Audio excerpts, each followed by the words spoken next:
She grabbed my hand so suddenly that my breath caught. We were standing outside the cafe, the late evening wind brushing past us, and her fingers trembled as they wrapped around mine.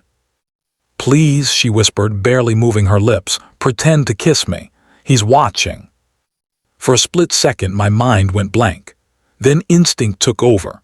I stepped closer, my hand gently rising to her waist, my voice low and calm as I murmured, "Everything okay, my love?"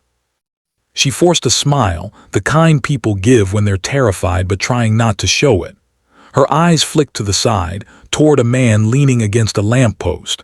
His posture was stiff, arms crossed, jaw locked. His stare wasn't disgust or jealousy. It was possession. And she was afraid of it. I leaned in a little closer, pretending I was whispering something teasing, something romantic. But inside my voice was steady because I needed her to feel safe. "He's still looking," she murmured, her breath brushing my cheek. "Then stay close," I whispered. She swallowed hard. "I didn't know he'd follow me here. I thought he was gone." "Just follow my lead," I said softly. I gently cupped her cheek like we were about to kiss, but didn't close the distance yet, not until she nodded. She blinked once, slow and trusting. That was all I needed. I wrapped one arm fully around her, pulling her into my chest. Her body was tense at first, but then she relaxed, leaning into me as though her safety depended on how close she could get. The man across the street stiffened, glaring, then looked away with an irritated huff and walked off. We stayed in that almost embrace, long after he disappeared. Finally she exhaled, a shaky breath that sounded like she'd been holding it for months. "Thank you," she whispered. I didn't know what else to do." I stepped back slowly, gently giving her space. "You did the right thing." Her eyes glistened with something like embarrassment mixed with relief. "I'm sorry you had to pretend like that." "It didn't feel like pretending," I said before I could stop myself. She froze. Her lips parted slightly. Her heartbeat seemed to slow. Her cheeks warmed under the fading streetlights. She looked down. "I'm not used to someone protecting me." "You don't have to be used to it," I said softly. "You just have to not run from it." She lifted her eyes again, and for the first time I noticed how tired they were, not the physical kind, but the kind worn from months of pretending everything was fine. "Can you walk me home?" she asked quietly. "Of course." We walked side by side, close enough that our shoulders brushed. She was silent for a long time, thinking. The street was quiet, and the yellow lamps painted soft shadows along the pavement. Her hand brushed mine once, then again, and finally she laced her fingers with mine. "You don't have to hold my hand," I said. "I know," she whispered, "but I want to." Her building was a little on the older side, bricks rough and cracked, stairwell dimly lit.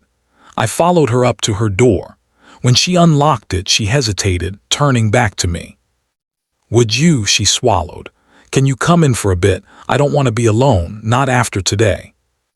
I nodded. "I'll stay as long as you need." Inside, her apartment smelled faintly of lavender and something warm, like honey tea. She slipped off her jacket, revealing the soft tremor in her shoulders. "You're safe now," I said. "He won't come back." "You don't know that," she whispered.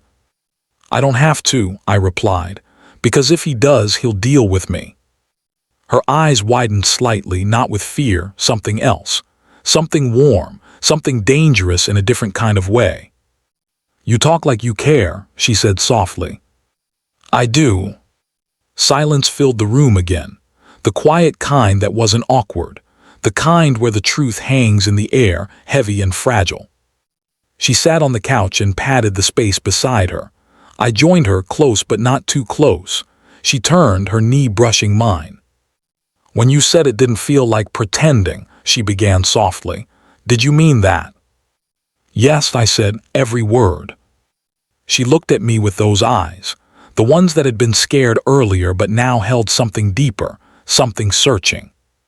"What if," she whispered, "I said I didn't want it to be pretend either?" My breath caught. I touched her hand gently, then I'd ask if you're sure. She nodded slowly. I am. I cupped her cheek again, the same way I had outside, except this time she closed her eyes and leaned into my palm, soft and trusting. I leaned in slowly, giving her time to stop me. She didn't. Her breath trembled, her lips parted just slightly, and when they met mine it was nothing like earlier. It was warm, real, slow, a kiss filled with months of unspoken things. When we finally parted, her forehead rested against mine. Stay tonight, she whispered, not because I'm scared, but because I feel safe with you. I wrapped my arms around her, pulling her into me, feeling the last of her trembling fade. I'm here, I murmured. I'm not going anywhere. She buried her face in my chest, breathing slowly, deeply, like she finally found a place untouched by fear. And I held her like she was someone I'd already chosen long before she ever asked me to pretend.